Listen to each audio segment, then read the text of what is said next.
SSC চাকরি বাতিল মামলার শুনানি মুলতুবি হয়ে গেল সুপ্রিম কোর্টে।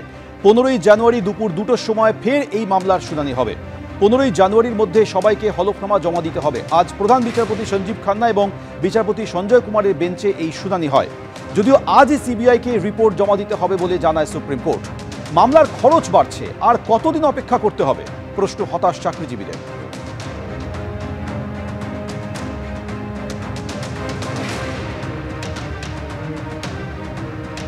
কিভাবে ওনারা দেখছেন আজকে যে সুপ্রিম কোর্ট হিয়ারিং তো অ্যাডজার্ন হয়ে গেল, কিন্তু মূল এখন ক্রাক্স থাকছে সুপ্রিম কোর্টের কাছে কি টেন্টেড এবং নট টেন্টেডকে আইডেন্টিফাই করা। আপনারা কীভাবে এটাকে দেখছেন? আমরাও একইভাবে ভাবছি যে আমরা নন টেন্টেড এবং সিবিআই, রঞ্জিত বাগ কমিটি, কোনো কমিটির কোনো ফাইন্ডিংসে আমাদের কোথাও নাম নেই। আমরা নন টেন্টেড, নিজেদের যোগ্যতায় স্বচ্ছতার সঙ্গে চাকরি পেয়েছি এবং আমরা চাই যে খুব দ্রুত এই সমস্যার সমাধান হোক। মাননীয় সুপ্রিম কোর্টের প্রধান বিচারপতি সেগ্রিগেশনের মোডালিটিস ঠিক করে দিন এবং আমাদের যে সম্মানহানি বা আমরা যেভাবে আমাদের চাকরিচ্যুত হয়েছি, আমরা যেভাবে যে কষ্টে আমরা রয়েছি, সেই থেকে আমরা খুব দ্রুত যেন মুক্তি পাই। এসএসসি মামলার শুনানি আজকের মতো মুলতবি হয়ে গেল সুপ্রিম কোর্টে এবং আগামী 15ই জানুয়ারি ফের মামলার শুনানি হবে।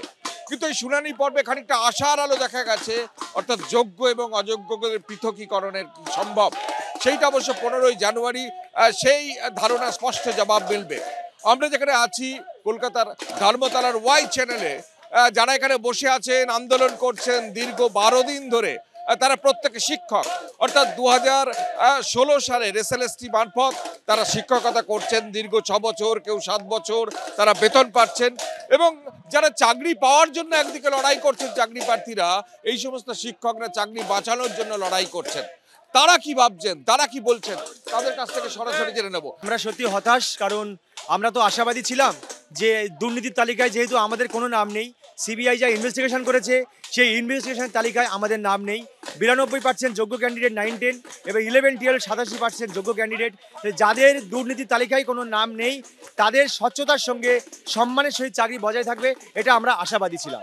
এবং আজকের এই শুনানি হলে আমরা খুব খুশি হতাম যে আমরা এই সম্মানটা ফিরে পাবো। যে ডিলেট, আগেই প্রাক্তন সুপ্রিম কোর্টের প্রধান বিচারপতি বলেছিলেন যে justice delayed that's mean justice denied, অর্থাৎ জাস্টিস বিলম্বিত হওয়া মানে জাস্টিসকে অস্বীকার করা।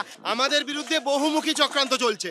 এক হচ্ছে সরকারের অযোগ্য অফিসার নিয়োগ করা হয়েছিল, মন্ত্রী নিয়োগ করা হয়েছিল, যার জন্য এখানে টাকা দিয়ে চাকরি পেয়েছে।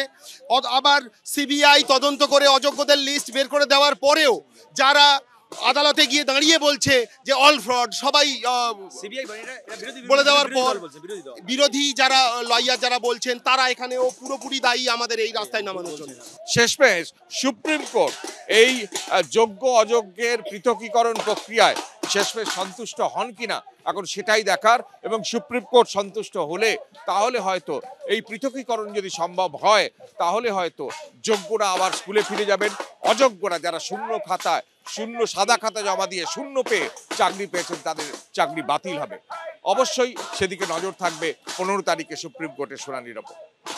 ক্যামেরায় বিশ্বজিৎ সাহার সঙ্গে কৃষ্ণেন্দু অধিকারী, এবিপি আনন্দ, কলকাতা।